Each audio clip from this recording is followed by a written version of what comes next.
Continuamos. Y ahora vamos a entrar en el fascinante mundo de la inteligencia artificial, el AI, que promete mucho, pero también asusta un poco, ¿no?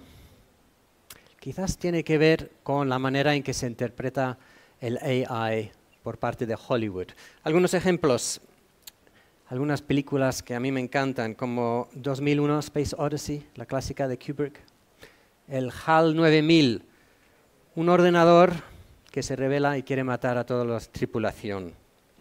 O dos, The Matrix, me imagino que todos lo hemos visto, una superinteligencia que nos quiere convertir en pilas. O The Terminator. Ahora la raza humana ha sido casi extinguida por los robots y podría continuar. Parece ser que la inteligencia artificial necesita una buena agencia de relaciones públicas, me parece a mí.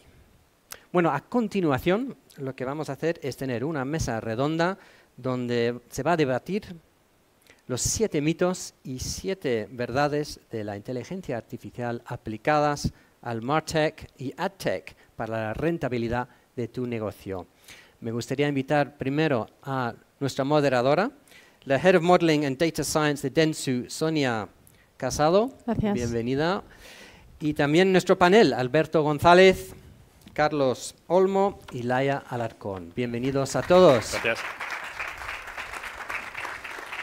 Adelante, Sonia. Perfecto. Muchas gracias por la introducción y gracias por darnos la oportunidad de estar aquí charlando. Vaya introducción. Bueno, por poner un poco más de contexto, llevamos tiempo dentro de la IAB, dentro de todas las comisiones y los grupos de trabajo, precisamente entre algunos de los compañeros que estamos aquí y otras muchas personas que han colaborado, desarrollando ese libro blanco sobre la inteligencia artificial, pues para bueno, poner blanco sobre negro en qué consiste, intentar traer ejemplos cercanos al mundo del marketing, de la comunicación. Y bueno, tenemos la suerte que IAB brevemente lo va a poner disponible para todo el mundo para consultarlo. Esperamos que sirva de ayuda, como digo, a la hora de poner orden. Y volviendo un poco a la mesa redonda, la charla que queríamos traer hoy es precisamente pues desmontar mitos. Yo creo que ya mitos ha puesto todos los que podíamos poner. Yo creo que esa parte ya no la podemos quitar. Y lo que queríamos es precisamente compartir experiencias reales de lo que la inteligencia artificial ya está aportando a las empresas. Yo creo que hay cosas que no las asociamos siempre a inteligencia artificial, pero aunque es esta palabra la llevamos usando 10-15 años, lo cierto que todo lo que es el uso avanzado de los datos con la aplicación de técnicas estadísticas matemáticas lleva con nosotros mucho tiempo. Lo que hemos hecho en los últimos años ha sido potenciarlo y ya me callo y vamos a ir charlando de la realidad, de cosas que estamos haciendo que tienen un componente de inteligencia artificial. ¿Quieres tú empezar, Alberto, primero contándonos algún ejemplo? Sí, buenos días a todos. Soy Alberto González Calero, soy el responsable del equipo de datos de Cabify. Y por contaros un mito y una realidad, un mito de algo que nos ha pasado cuando hemos empezado a estudiar, no sé si conocéis, los modelos de el análisis RFM, Recency Frequency Monetary Value, para la hora de saber un poco a la hora de segmentar nuestros usuarios y poderles impactar de una manera determinada. Pues el primer mito que nos hemos encontrado es que con Machine Learning y con inteligencia artificial nos ha costado un mogollón encontrar indicadores mejores. O sea, como bien contaba Sonia, hace muchísimos años se hacen matemáticas, hay matemáticas muy, muy buenas y se puede innovar, pero hay un montón de cosas muy, muy bien hechas. Y es muy complicado sacarle un valor adicional si no se hacen bien las cosas. Y una realidad, y es que con Machine Learning, por ejemplo, en Cabify desde hace muchísimo tiempo es muy raro dar un voucher a un usuario que no lo decida una máquina. No hay personas detrás tomando esa decisión normalmente. Tenemos nuestra propia tecnología que hemos desarrollado para saber cuáles son los usuarios que más nos interesa volver a impactar y mandarles un pequeño descuento. ¿Y qué ventajas habéis conseguido haciéndolo de forma automática y un poco cómo fue la implementación? Lo digo por compartir, yo diría que con total transparencia y realidad, ¿no? Un poco hasta donde se pueda, experiencias de vuestro caso. Pues El punto de partida original es siempre el mismo, al que estaréis vosotros acostumbrados en vuestras empresas igual, que es el intentar optimizar las campañas cada vez más, conseguir mejores usuarios, que luego nos dejen muchísimo más dinero. Eso no cambia. Y buscando el mecanismo de eficientar, llegamos a la conclusión de que éramos capaces de hacerlo con Machine Learning, que éramos capaces de hacerlo digamos, mejor que un humano. Y los pusimos a competir. Tenemos equipos técnicos que hicimos un pequeño experimento y también pusimos a competir a los humanos. Y la realidad es que para temas mucho más creativos, campañas puntuales, concretas, el humano sigue siendo imbatible. Pero la realidad es que lo que es el business as usual ganó la máquina, pero con muchísima ventaja. Y de hecho, tanto es así que llevamos años haciéndolo. Totalmente. ¿Y vosotros, Laia, ganó la máquina? Mira, por nuestro lado ahí también, o sea, ya como comentaba ahora Alberto, o sea, también estamos trabajando, o sea, tenemos un modelo sobre todo aplicado en marketing automation, ¿no? Y es donde más lo estamos explotando y tenemos otros pasos, pero muy enfocado también a RFM, ¿no? Ahí es donde nos hemos basado. Aún así, o sea, yo por añadir también un poco de controversia a la discusión, un tema creo relevante es que obviamente, y en nuestro caso también, la máquina gana, ¿no? Esto es así, pero está claro, o a mí una de las verdades o que me gustaría dejar encima de la mesa, es que al final la inteligencia artificial no viene a sustituir el 100% del valor humano. O sea, esto es algo que, ¿no? Yo creo que en el mundo utópico en el que todos a veces vivimos sí que lo pensamos, o es aquello a lo que nos gustaría llegar, es esa la visión, pero la realidad es que eso no es posible, ¿no? Solamente con la ingesta de datos, o sea, ese primer paso, si el valor del dato que tú añades no tiene suficiente valor o no es suficientemente correcto, por llamarle de alguna manera, luego el modelo que vas a tener, la máquina va a aprender mal por ese dato ingestado, ¿no? Entonces, en ese caso, nosotros, supongo que conocéis el modelo de negocio de Lidl, y nosotros en nuestra tienda online vendemos sobre todo artículos de bazar, artículos de non-food, y ahí somos súper dinámicos. O sea, semanalmente tenemos distintos productos que vamos vendiendo y ese dinamismo, ¿no?, de productos hace también que la inteligencia artificial sea, en algunos casos, menos clara en cuanto a la conclusión en el dato, ¿no? Sí que este año, por ejemplo, o sea, tenemos algún surtido fijo dentro de la web y eso nos ayuda a eso, pero en algunos casos no es tan claro que la máquina gane. Bueno, yo creo que las máquinas aportan, no para todo, ¿no? Exactamente. Que forma parte de la mayoría de las empresas que seguramente estamos aquí representadas. Y, por ejemplo, en el libro blanco lo que hacíamos era un recorrido desde entender a la audiencia, activar la audiencia, cómo medimos los resultados, y en todas esas fases del ciclo de vida de gestión del consumidor, que he simplificado un montón, ¿vale? Poníamos ejemplos de qué podía aportar. Yo creo que los dos ejemplos que habéis puesto están muy relacionados con el entender la audiencia y activarlo, ¿no? Cómo optimizar esos resultados.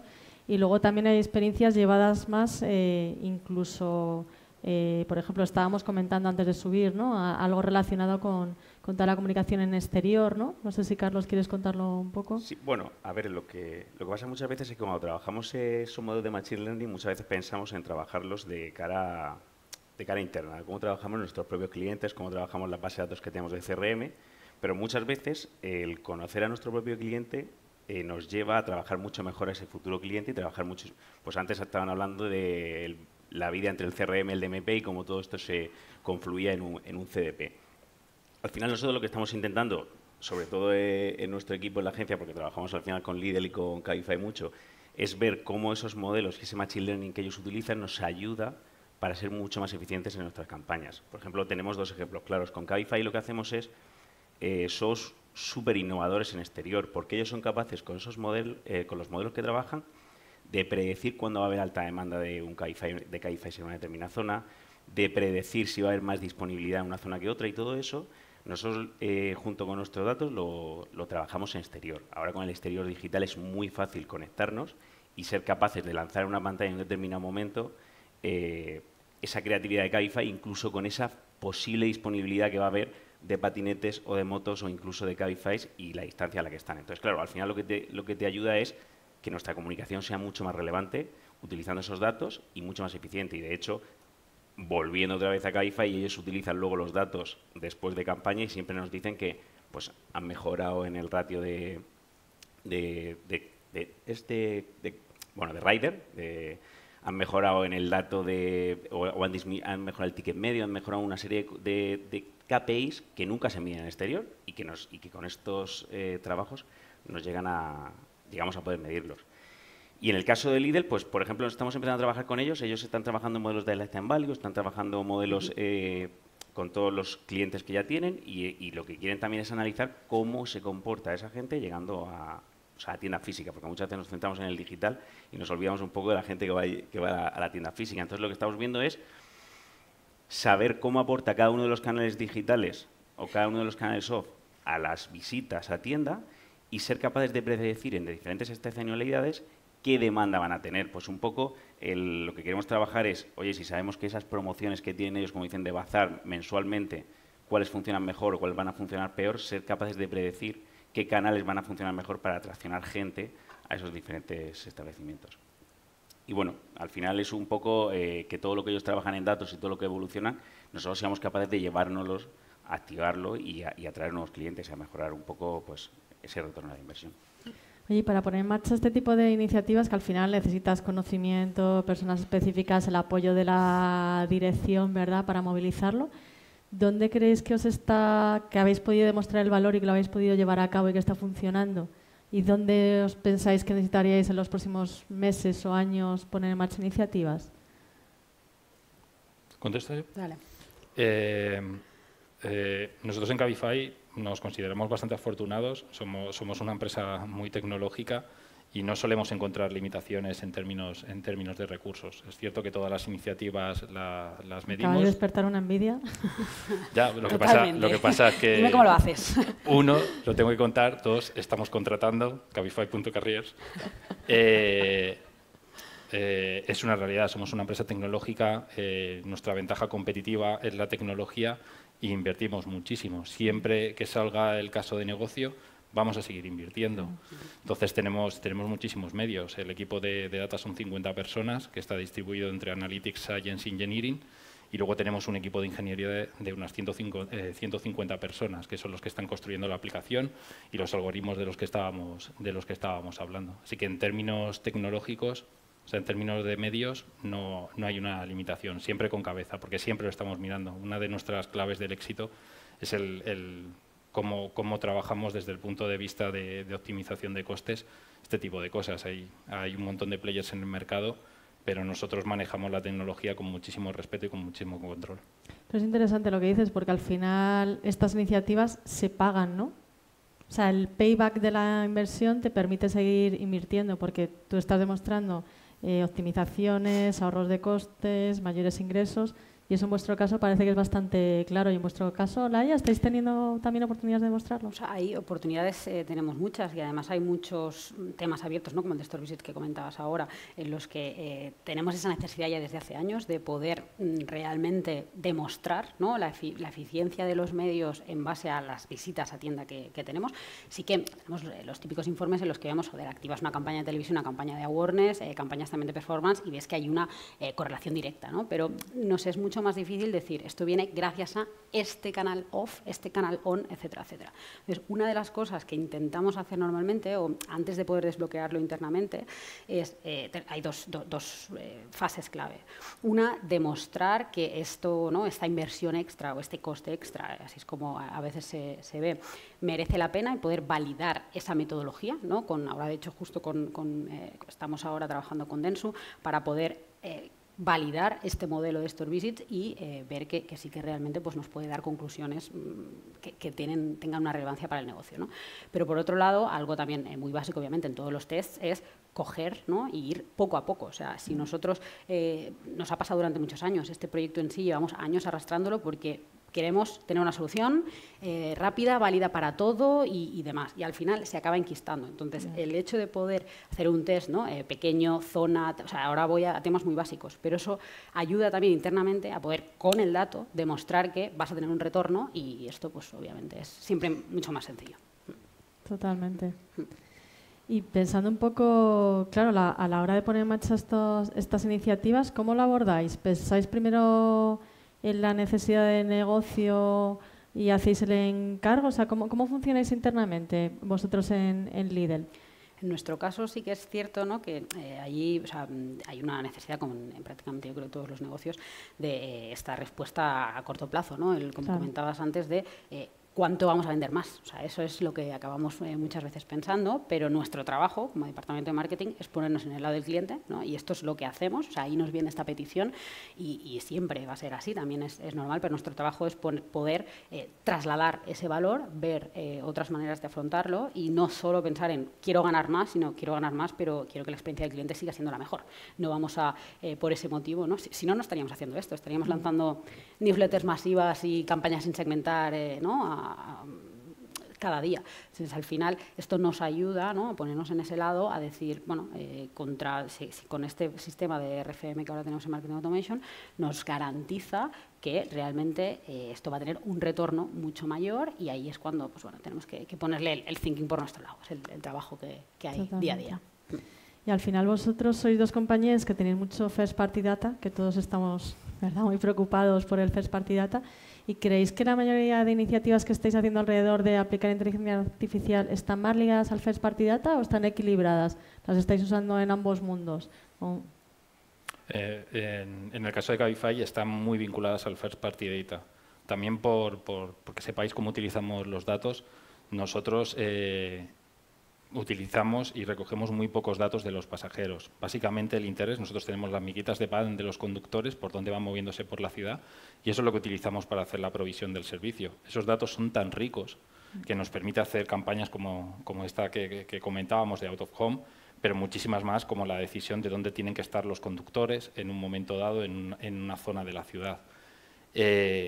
Básicamente, de nuevo, ventajas de ser una empresa tecnológica, tanto dato interno lo explotamos de manera masiva y lo explotamos desde el principio de los tiempos. Podemos hablar de marketing, pero podemos hablar de marketplace, podemos hablar de finanzas, podemos hablar de cualquiera de las áreas que tiene Cabify, que los explotamos muchísimo.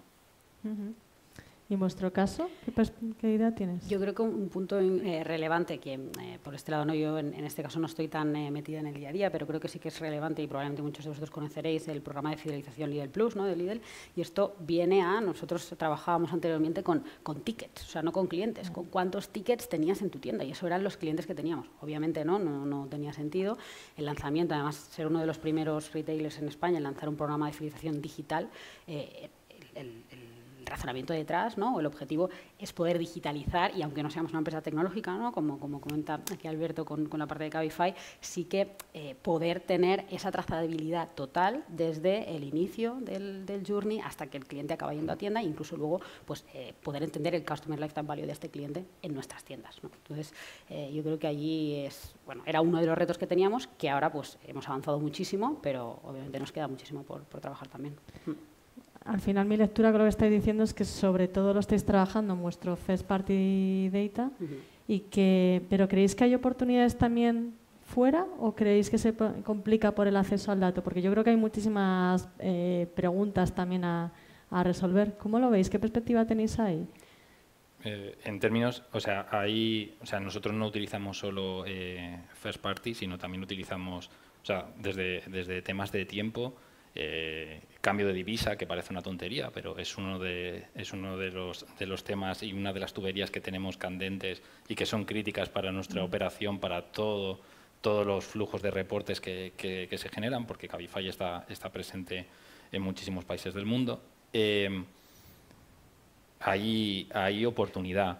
Contaban en la ponencia anterior muy acertadamente que luego los cruces de usuarios, por ejemplo, Cabify no hace y no está dentro de su camino el compartir datos. Nuestra misión es mejorar las ciudades y solo compartimos datos y solo de los conductores, esas miguitas de pan que os contaba, con empresas como TomTom o como Here, que lo que hacen es construyen navegadores para que podáis moveros por la ciudad evitando el tráfico.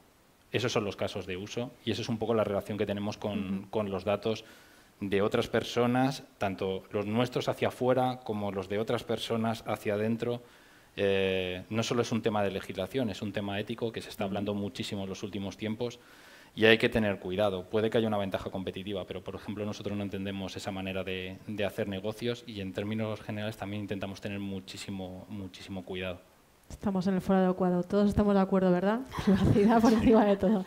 Perfecto. Hay un punto muy importante, sobre todo que tienen al final un Lidl y un Cabify, es si nos vamos a un mundo cookieless en el que trabajamos con otros tipos de identificadores digitales, identificadores, pues por ejemplo, como puede ser con Unified ID, que al final sabéis que es un email hasheado, son clientes que tienen unas bases de datos muy grandes. Entonces, en esos ecosistemas se van a trabajar muy bien, porque van a ser capaces no solo de activar su first party de una manera mucho más eficiente, sino de poder trabajar esos lookalike y encontrar gente muy similar en base a todo lo que trabajan dentro de sus sistemas.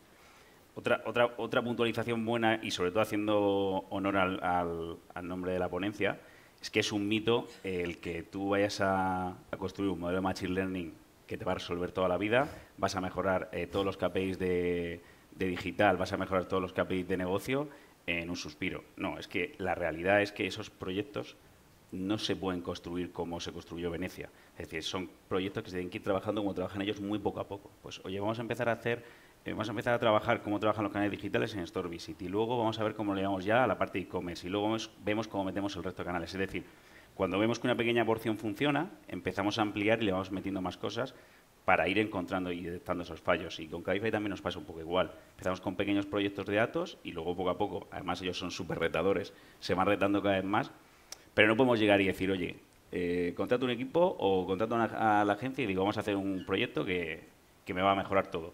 Es muy difícil. O sea, al final son matemáticas y los fallos vienen muy rápido. Entonces hay que trabajar en pequeñito e ir ampliando poco a poco hasta que lleguemos a la solución. Y por añadir aquí, claro, esto muchas veces es frustrante. Yo creo que a todos nos pasa, a todos los anunciantes, ¿no? Tú quieres también alcanzar unos resultados, tienes ganas de lanzar un proyecto y la realidad es que este proyecto que yo os comentaba antes, o sea, empezamos en 2019 y ahora, ¿no? Empezamos a ver que esto pues ya tiene una solidez real y demás. Entonces, ya no solo el ir poco a poco, pero también, como nos pasa a todos, hay muchísimas barreras legales, ¿no? Que allí además cada empresa también tiene su manera de entender y no entender las legislaciones y eso hace que este camino paso a paso pueda llegar a ser frustrante, pero al final creo que es una manera de hacer bien el trabajo y dar pasos firmes a lo largo del tiempo. Es que yo creo que hay una cosa muy relevante que al final en mi experiencia, cualquier proyecto que implica Machine Learning e inteligencia artificial tiene un periodo de testeo, de evaluación, de ver los resultados y una vez que te sientes cómodo lo implementas en el día a día de la organización y eso supone cambiar la forma de trabajo, implica a personas, a procesos, etcétera, con lo cual por eso también requiere su tiempo, efectivamente. Y los recursos que comentabas tú antes, Alberto, o sea, necesitas tener, ¿no?, un equipo detrás que realmente pueda con ello. Y yo también os insistía un poco en la pregunta del First Party Data porque mi lectura es que nos pasa un poco como con la medición, ¿no? Solo mido el performance digital porque es lo que en teoría es más fácil de medir. Solo analizo el First Party Data porque es lo que tengo más cercano. Pero creo que sí, Lookup, ¿no?, que he visto la primera ponencia, me ha gustado mucho, yo creo que nos damos cuenta que el First Party Data y el performance digital es una tarta del pastel relevante, pero es una porción. Entonces yo creo que uno de los retos o mitos que hay que resolver es que la inteligencia artificial puede ir mucho más allá. Yo creo que tenemos mucha potencia en definir nuevos casos de uso, ¿no?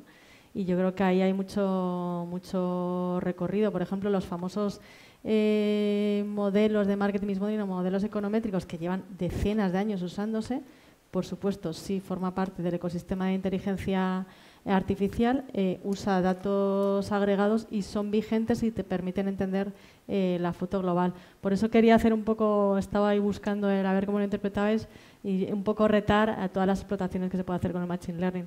Oye, ¿y vuestra experiencia dentro de la organización? ¿Creéis que hay retos a la hora de aplicar este tipo de proyectos? Y lo pienso más en Lidl, porque en vuestro caso ya me ha quedado claro. ¿Tenéis retos a la hora de ponerlo en marcha o creéis que la propia organización, la dirección, ya tiene claro que en muchas ocasiones esto es una forma de mejorar y eficientar a la compañía? La respuesta, la verdad, es que no es clara, voy a ser ahí sincera, no es ni blanco ni negro, ¿no? Depende mucho del caso, o sea, hay casos en los que el apoyo sí que es muchísimo mayor, donde siempre y cuando, como os decía antes, siempre y cuando tengamos claro, podamos demostrar desde el inicio que la manera en la que lo queremos hacer es válida y todos nos sentimos cómodos con ella, que eso es lo más complejo bajo mi punto de vista, es muy sencillo poder avanzar y avanzar. Ahora, como nos enquistemos ahí, como esto no quede claro, se puede convertir, bueno, pues es una pelota que no avancemos y es más complejo. Aún así, así que, bueno, o sea, yo, por ejemplo, yo entré en Líder en 2018, no había prácticamente equipo digital, o sea, había muy poca gente, y la realidad es que ahora el equipo, o sea, es un equipo muy grande, hay muchísimos recursos detrás, hay muchísimos proyectos en los que se ha avanzado, y al final, como os decía, puede ser frustrante a veces, pero cuando miras atrás y dices, bueno, todo lo que hemos hecho tiene un valor enorme, y sí que puede haber proyectos que no salen en el tiempo que queremos, puede haber temas que a lo mejor nos cuesta más desbloquear, pero la realidad es que acaban saliendo muchísimas cosas y el apoyo sí que está ahí siempre detrás. Genial. Con el dato, obviamente. Totalmente. Y si tuvierais que dar un consejo, una sugerencia, un aprendizaje, ¿cuál sería? Si tuvieseis que compartir algo en un entorno de confianza, ¿cuál sería vuestro learning sobre Machine Learning? Yo para mí, o sea, ahora justo lo comentaba, el dato, o sea, está y lo comentaba al principio, es la clave, o sea, tiene que tener una calidad idónea. Ahí muchas veces se acaban trabajando, de hecho en nuestro caso nos pasó, o sea, trabajamos en un modelo que luego no daba resultados, y la realidad es que el problema era la fuente, o sea, cómo estábamos trasladando esos datos, que estábamos... Entonces, dedicar mucho más tiempo en esa primera fase, que no puedan las prisas, que no puedan las ganas, que no pueda para poder hacer bien el trabajo. Para mí este sería como el principal consejo que ya he ido dejando caer. Yo diría que os enfocaseis en problemas concretos, si pueden ser pequeños mejor, puede que la inteligencia artificial los resuelva, puede que no, pero nuestra forma de trabajar siempre es orientada a la resolución de problemas. Alguien viene, tiene un problema y evaluamos las posibles soluciones. Las posibles soluciones, escuchamos a los stakeholders, pero las soluciones las implementa el personal técnico, las personas que están involucradas y que conocen en profundidad cómo se puede resolver el problema. Esto que parece obvio no siempre ocurre en todas las organizaciones y ayuda muchísimo. Si tienes un problema, el problema es pequeño y luego el equipo técnico ha buscado una solución de acuerdo a unos parámetros que están bien definidos, suele funcionar bastante bien. O sea, es cierto que nosotros también tenemos ciclos largos de implementación, es lo que tiene innovar, es lo que tiene ir haciendo cosas punta de lanza, que además está cambiando todo el contexto del mundo del marketing digital, está cambiando en estos últimos meses, está cambiando bastante. Pero suele funcionar muy bien el tema de la definición del problema. Sin grandes expectativas, simplemente trabajar en problemas. Algunos se solucionan poniendo una herramienta, otras veces se solucionan pues eso, con una pequeña ecuación, y otras veces hay que montar una red neuronal gorda, bien gorda. Pues se hace, ¿vale? Pero a través de problemas funciona muy bien y nosotros hemos conseguido muy buenos resultados. Qué bien.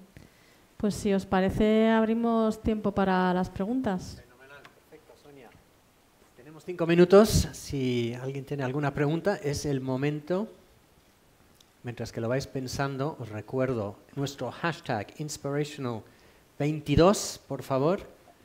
Por lo visto me dicen que van a repasar todos los teléfonos móviles. No podéis salir de la sala sin haber hecho por lo menos un tweet. O sea que no os he asustado, ¿no? ¿Ninguna pregunta? ¿Qué tal? No veo ninguna mano.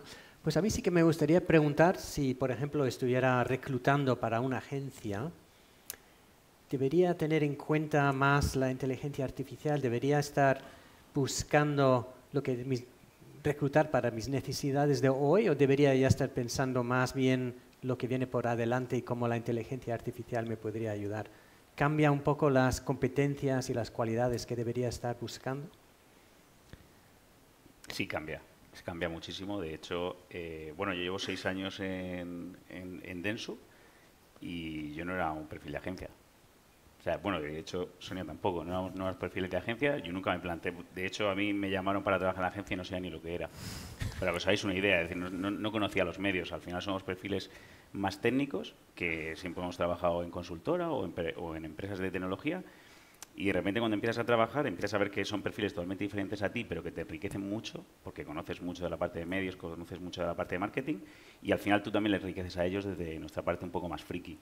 Y te vas dando cuenta conforme han pasado los años que ya somos equipos muy cohesionados y que trabajamos muy bien juntos y que además somos capaces de aportar valor en esa cadena que viene siendo la cadena de los medios. Y bueno, claro, va evolucionando. Al final son equipos pequeñitos que cada vez son más grandes y el problema es que tienen que ser equipos muy híbridos. No te sirve esa persona técnica, puramente técnica, que solo se centra en el código o en el número. Tienen que ser personas muy abiertas de mente y capaces de querer aprender de la otra parte. Porque al final, si no conoces la otra parte, no vas a poder aportar desde nuestro background.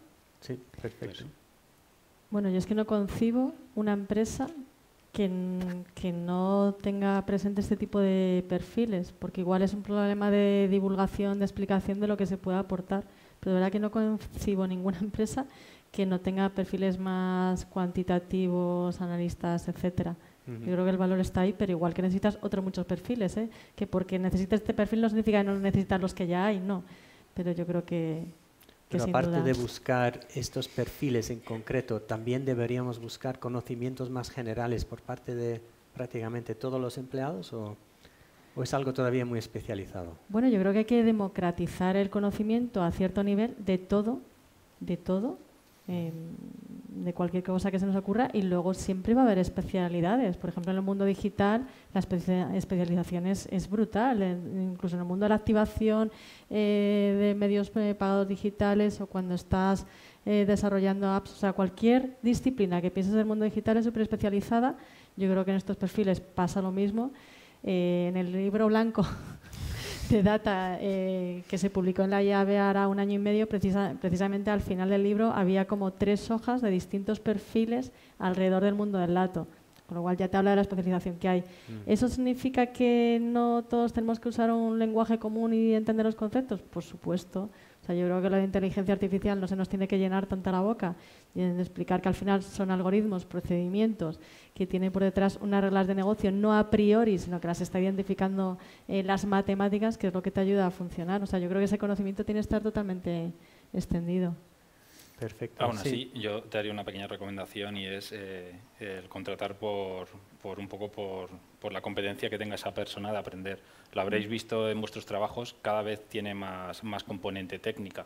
No hace falta ser tecnólogo. Cada vez que hacéis campañas, cada vez la plataforma está más avanzada. Hay que hacer cosas de paid, cada vez está más tecnificado. Y esas competencias de estar siempre aprendiendo, en mi época, yo soy ingeniero, pero lo primero que aprendí fue a manejar Excel, ¿vale? En mi primer trabajo tuve que aprender, y es gente que tiene que estar todo el rato aprendiendo. Claro. Inteligencia artificial, pues puede que en estos primeros compases no sea necesario que todos aprendáis cómo hacer vuestros propios algoritmos de Machine Learning, no hace falta en estos primeros compases, pero dentro de 10 años la gente debería estar un poco más cerca de hacer pequeño código, de ir empezando a entender muchísimo más toda esa parte técnica, que lo estaréis viendo. O sea, ya ha venido, ya se está quedando, y solo vamos a más, no vamos a menos. Pero tiene que ser muy diferente la experiencia, por ejemplo, de Cabify, que al fin y al cabo es relativamente nuevo y nace con inteligencia artificial, que por ejemplo Lidl, que es una empresa más tradicional y que en cierto modo tiene que adaptarse más.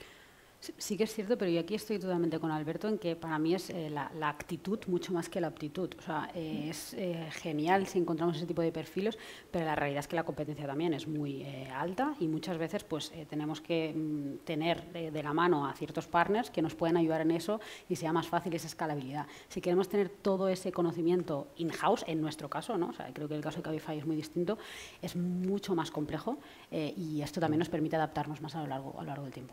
Fenomenal. Bueno, me quedo un poco menos asustado, tengo que decir. Os quiero dar las gracias de nuevo. Muchísimas gracias, Sonia.